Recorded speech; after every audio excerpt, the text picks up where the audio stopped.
So, Effua, welcome to Ongozi's In Focus show. And it really is a pleasure to have you with us here in Tanzania. And as we say, karibu sana.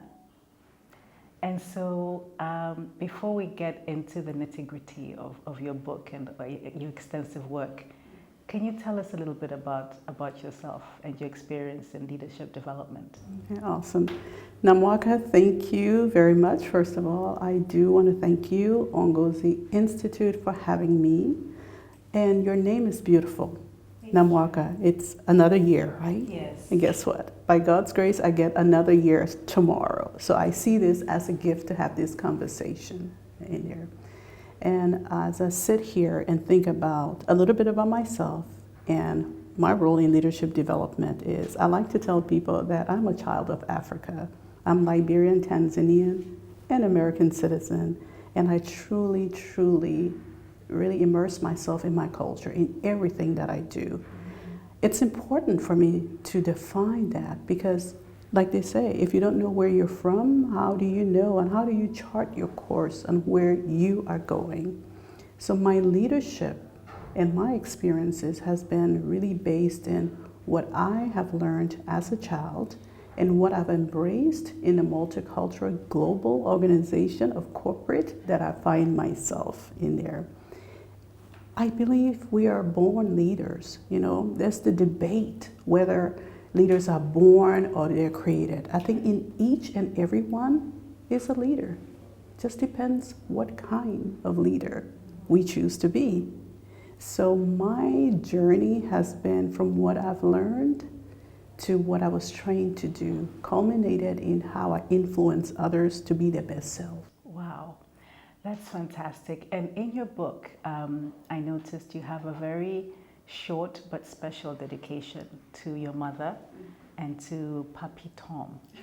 So can you tell us why those two? Why are they significant? Yeah, so important to acknowledge my parents. You know, when you think about it, knowing me and seeing my age, I'm not going to, you can figure it out. Right. But my father was a man, an only child, growing up in colonial era Tanzania as an only child to a mother who was not educated but fierce and proud and knew what she wanted for her son, her only son, knew that he could be a change agent. And so she sacrificed and sent him to the best schools. He went to Achimota in Ghana, he went to Cambridge in the UK, and he came here and he played a role using his engineering skills as our nation, Tanzania, was working towards independence. He was influenced by some of the best, Nyerere, Jomo Kenyatta. So can you imagine not acknowledging such a father? No, I can't. And my mother, a Liberian, marrying a man from East Africa at a time when both parts of the world really didn't have a common, but Liberia was so important in the rise of African nations. Liberia was a place where Kenyans and Tanzanians and Ugandans went to go to school. And that's where my parents met. And I think together they birthed me. And so I owe it all to them. Thanks, Effua. So now let's get into the book. And the premise of your book, The ABCs of Leadership, you focus on the uncommon leader. Can you tell us what is the uncommon leader? What does this mean? So I heard someone say, there are people who seek the spotlight, and there are those who are thrust into the spotlight. When I think about leaders, especially in an emerging Africa, and even currently, I work a lot with young people. I look at those who are just trying to solve problems. They're trying to find answers and not necessarily trying to wave a beacon saying, here, me, I can. They're doing it and toiling, not being asked. Because see, leadership is really not a position. It is an attitude. So for me, an uncommon leader is a person with an attitude that is willing and want to embrace to make the human race a better. That's an uncommon leader. And there are traits that I look for from kids to the kid at heart as I interact with people. Thank you. And you write specifically in your book, Uncommon Leaders strives for superior self-management, which translates to a shift in paradigm. You speak of paradigm shifts. What does this mean in terms of leadership?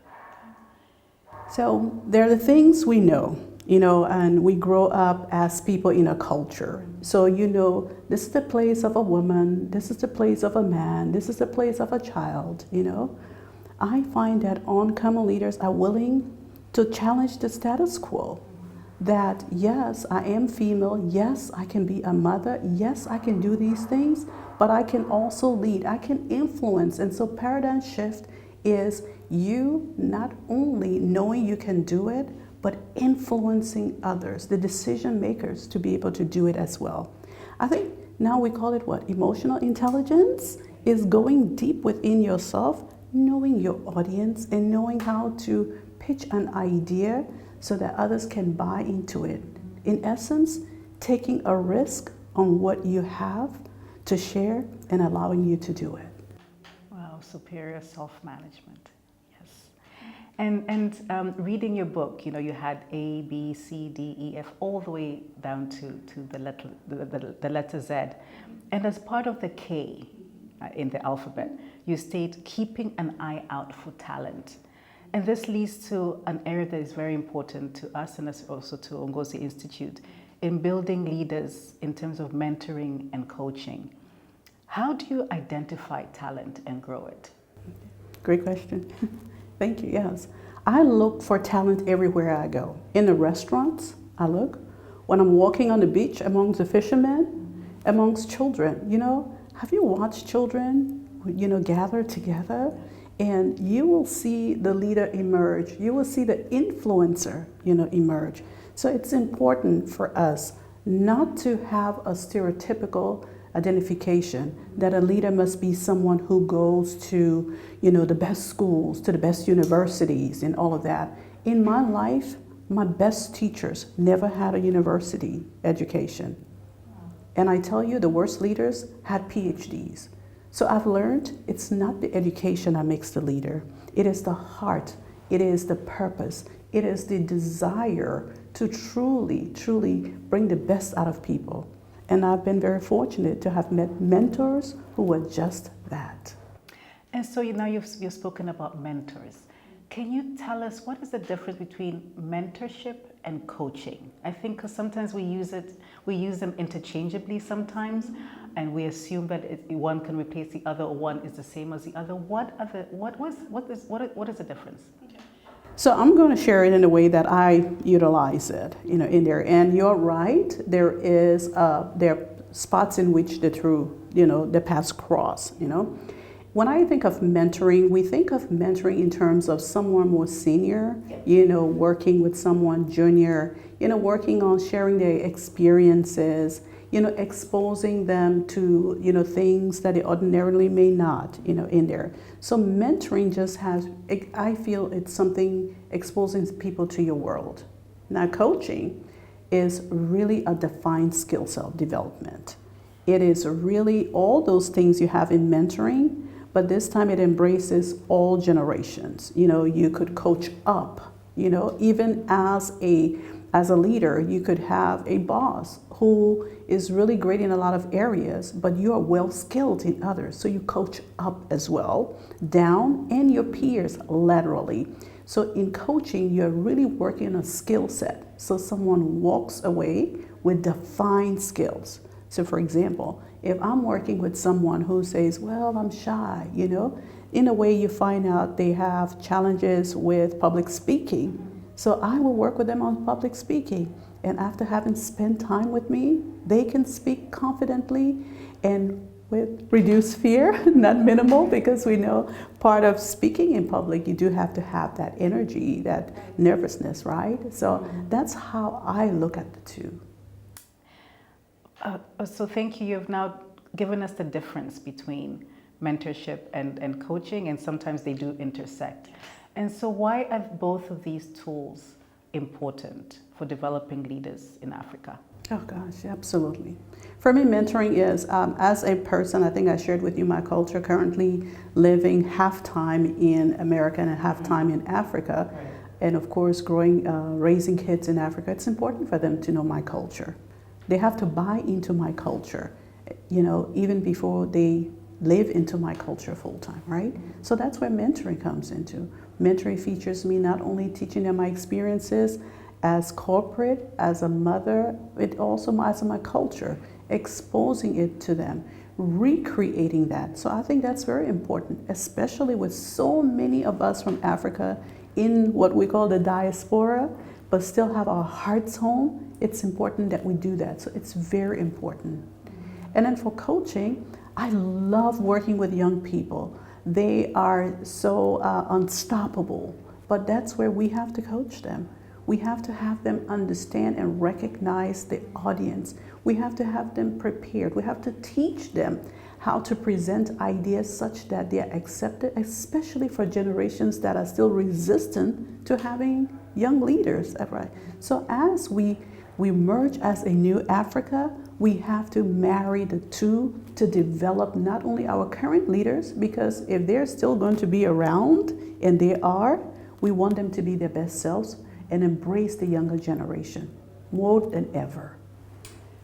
Wow, and so especially you've already spoken about the youth. So now let me ask you about something specific to African women leaders. How can African women leaders build networks of coaches and mentors to nurture talents and support both experienced leaders but also emerging leaders? Wow, my sisters in Africa. Yes. It's interesting that you asked me that. I want to say about a year ago, I was interviewed by a Black American who runs a program for women, Black, 50 and over. And the question she asked me, is there a place for us, Black American women in Africa? And I said, absolutely. So when you ask about building circles, I say it's already there for the African woman to embrace, to reach out to. But I understand we're all different based on our culture, how we reach out, how comfortable we are. And that's where people like us who have had the opportunity, because I see it as an opportunity, who continue to live in both spaces, to create those, to start what I call crucial conversations. Because at the end of the day, a female is a female. Mm-hmm. Beyond the color of her skin, and the country and continent she's born into, she's a woman. And guess what? Number one, she is a nurturer. That's who we have been created to be. So yes, there is a way we can create spaces for us as women to grow and nurture and really expand our network. Thank you, Effua. And you already speak about the power and the space that you hold in straddling both worlds, with your African roots, but also having living in America. And we understand that you also design and facilitate leadership and diversity programs globally. Why is it important to continuously develop programs that target women's leadership? Very, very important, because the world is, people say it's flat, but we as a continent, we continue to interact with the rest of the world. And it's an exciting time for Africa. And so for people like us who've had an opportunity to really live in that world, understand that world, and knowing our culture, knowing our home, knowing where we want to go, I think it's important for us to create things that are culturally relevant. I have been to classes and that I study and I wonder, wow, great stuff, but how does it relate to me? How am I going to use this to share it with the people within my circle? And that's how it all started. I am very, very fortunate. My background is in the financial industry, so I worked there for a long time and I had a lot of opportunity. And the organization I worked with truly gave women, especially women of color, a platform to grow and soar. And so that's how I got my experience and exposure. And to me, that is a gift. a gift to share with, with my sisters here. And so when I create programs, I'm not going to bring a program that is for America, an American region. I'm going to create one that is relatable to a Tanzanian woman who is trying to do things in her space. And so what are the differences, Effua, between such targeted programs for women and more generic ones where both men and women can attend? What is specifically different? What do you do to ensure that there's that difference? I make sure there's heart, because you have to, they say people buy into the person before you buy into the leader before you buy into the vision. And because remember, I just stated earlier that we're nurturers, you have to create programs that nurture that part of females. It is not a weak spot, it is a strength. And you base your programs on that which we are really born naturally to do. And when I do that, I find that women just soar in ways unimaginable. So I say, if you ask me what is the secret ingredient, it's more built on the heart. And Effua, then, so why should women look for such dedicated programs? Why? Because I think I've worked in environments where women tried to be men. And I worked in environments where women try to be not a black woman because they didn't know that it was acceptable to be black. But I remember being a young professional on one of my assignments, and I said, I am not just black, I'm African. And someone said to me, well, it doesn't matter to them. I say, it may not matter to them, but it matters to me. So I always say, I'm Effua, I'm a little girl from Africa. And I think it's important that we develop these programs so that everyone knows that it's okay to retain your identity. Guess what? That's what makes this world beautiful, that it has each and every one of us uniquely made. And I think it's important that I encourage our young women and our seasoned women that it's okay to be you. Mm-hmm. Amazing. Effua, and we spoke a little bit before we started this discussion in terms of when you wrote the book, The ABCs of Leadership, and when you launched it, and you really did this in the middle of COVID. And so then my next question is, has leadership changed post-COVID? Does your book and what you wrote then, still apply now? Great question, absolutely, because I didn't write a book for an era. I wrote a book about people. And so people are essentially the same, and given the right support, there was shift in there. This book is about 8 diverse, incredible people with whom I say, honored and blessed to work with, to achieve the unthinkable. They hailed from different backgrounds. And so what we captured was the essence of how they led. And yes, in those times we had challenges. In fact, the group was formed, during challenging times. And so even though it wasn't COVID, it was challenging to do what we were set out to do. So it was relevant then, it is still relevant now. And I'm excited to say they are soaring in what they're doing. That's great to hear. And now taking you back to one of your letters in your T part of the book, you said trying times leads to jagged edges.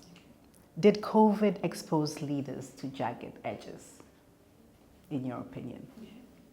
So I'm just going to do that with an example. So you have a piece of wood that you need to cut. Normally you would use a saw, but all you have is your beautiful smooth knife, meant to do other things other than to chop wood.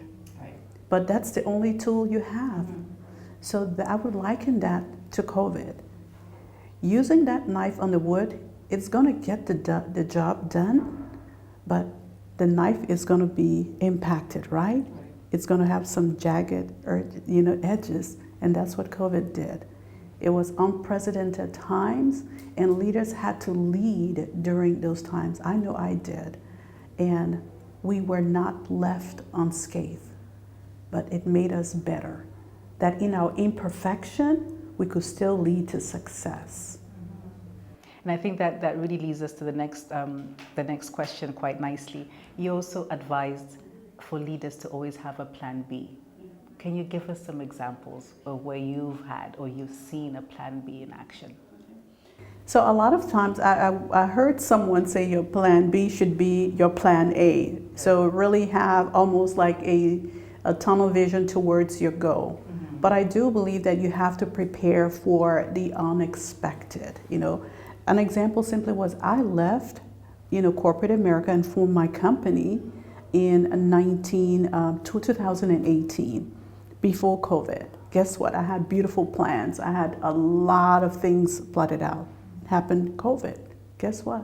I had to shift. I had to adjust in there. So I went to, my daughter says this best. She says, use the skills that you've always utilized. So for example, if I first was a trainer, go to training, and use that because we needed that. We had children at home. So go back to teaching. I started my professional career as a teacher.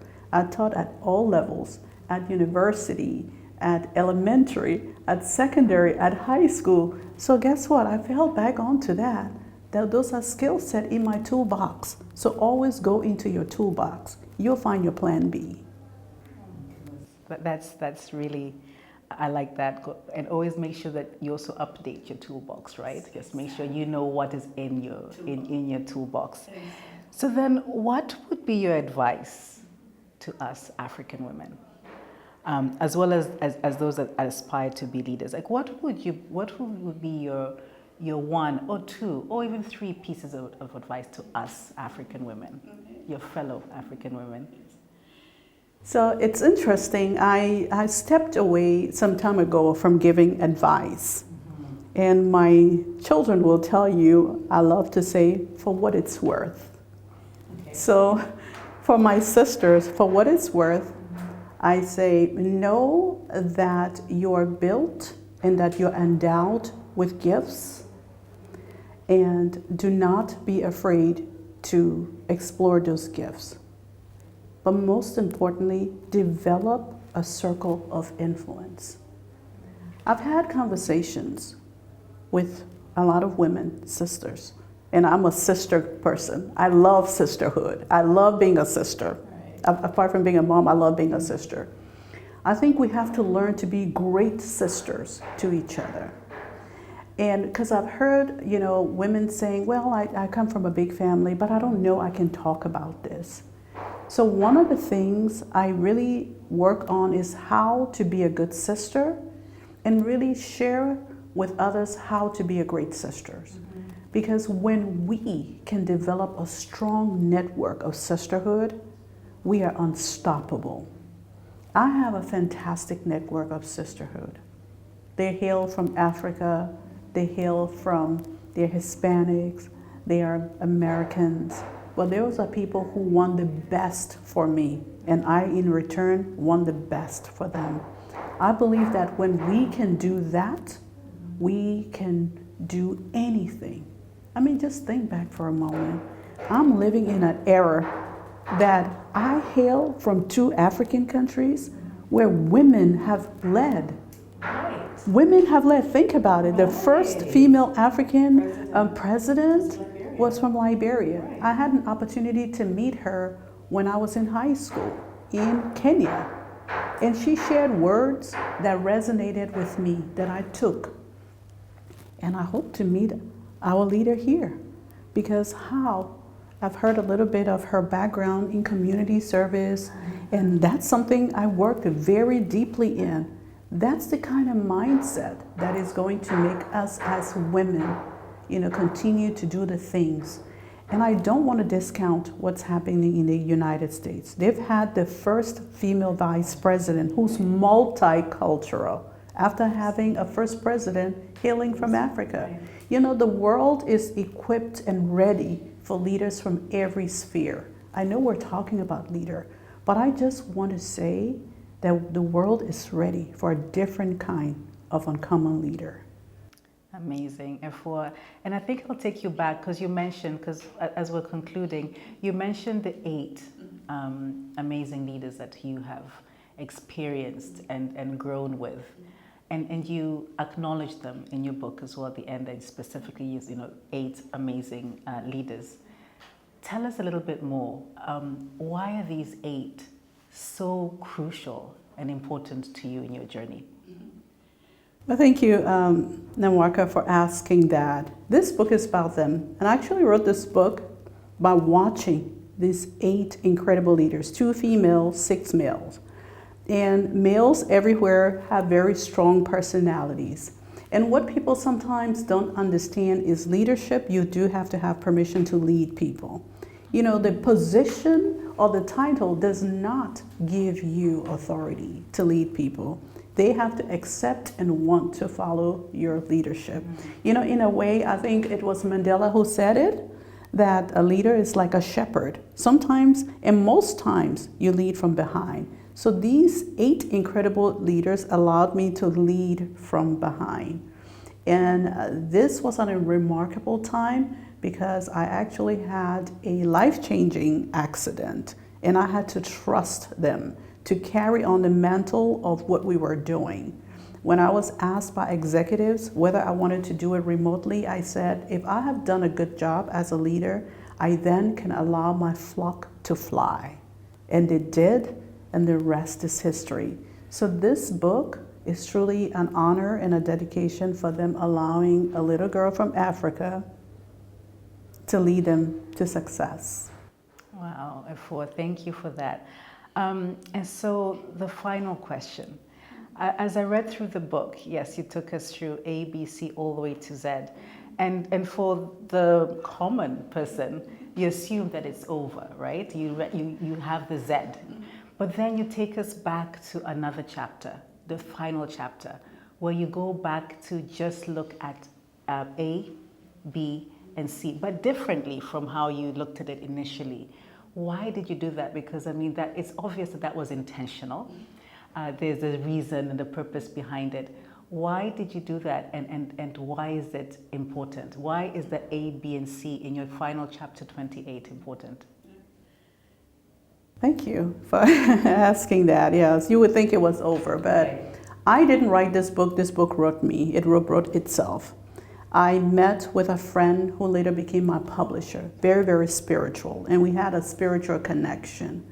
And something she said to me when we talked about what had happened over the years, and we talked about, I had started writing and I had about 3 manuscripts that I wrote about people I was leading, not so much about them, but about the skill set, about how they were influencing. And I talked about it, back and forth. And we chatted for about 2 hours. And after about 2.5 hours, she said, this is the first book that you must publish, The Uncommon Leaders, And I'm like, wow. She said, you're not going to have to sell this book. It's going to sell itself. Then I said, well, if it's going to do that, it's a gift to the world. So for me, it was important to go back to that point of spirituality. For people in corporate, they know the A personality type. We know A is about excellence in there. And so the A just goes back to really being that part of excellence. The B is being bold. As a child, that's what I heard from my father. You're a bold child. Be bold, be beautiful, be bountiful in what you give and what you do. And then the C for me is the curiosity. It's about the caring. There's just so many things about those 3 letters. And when you think about it, it goes back to childhood, ABCs. I looked at and read some of the best books. They are so short and easy to read. I work with people who don't have a lot of time. And these 8 incredible leaders did not. And so I had to create a space for them to grow and get what they needed without them feeling overwhelmed. And so what I put out is about simplicity, but hopefully getting the essence of what it is. And I think you saw in Cato, it's a little fun too. Cassandra, yes. You gotta create some fun as well. So really, Namwaka, the ABCs is the spirituality. Whether it doesn't matter your religion, I think we're all spiritual beings. And I want us to go back to that place of spirituality. If we go back to that place, we can truly be the essence of who we want to be as leaders. Amazing, Effua. So, your final words to us, as you call yourself a little girl from Africa who has grown into this amazing woman that's sitting in front of me today. What will be your final words to us as we end the show? I want to remind all of us, never overlook the little boy or the little girl who's playing in the sand, who's playing in the dirt. That could be the next president. I want to remind us that in that teenager who seems rebellious is a leader waiting, hungry, bursting to happen. And I want to remind us in that senior person who seems to have retired from what we call corporate life or work life or government life is so much experience and knowledge that we must tap into. I want to encourage us to bring all those worlds together. If Africa, and I know it's not if, is when Africa continue to show why we were the birthplace of mankind and we are on that trajectory, it's going to be because of all these generations. And we must invest in them. So I encourage you to take time to listen to your child. Listen to a young person. Listen to a person who seems out of step, because in that noise is the answer and solution to something that we need as a people. Thank you very much, Effua, and thank you for taking the time to speak to us. Thank you for ensuring that you do this with us and for us at Uongozi Institute, taking time out of your busy schedule, and for coming back home. So we welcome you back, and we thank you. It's been my honor. No place like home. And if you allow me to say, here's to you, Daddy. Your little girl is here. Thank you.